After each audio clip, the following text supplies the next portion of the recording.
Epiphany of the Lord ay isang makapangyarihang paalala na kahit sa ating mga pinakamadilim na sandali, ang kanyang liwanag ay lalong sumisiklab, nagbibigay sa atin ng katiyakan na ang kanyang patuloy na presensya at biyaya.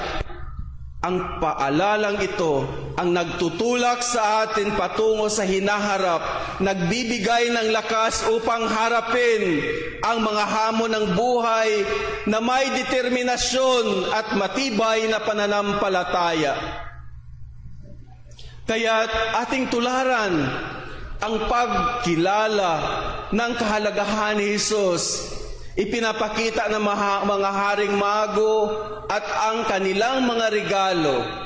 Gayon din, ating suriin ang kahalagahan ni Jesus sa ating buhay.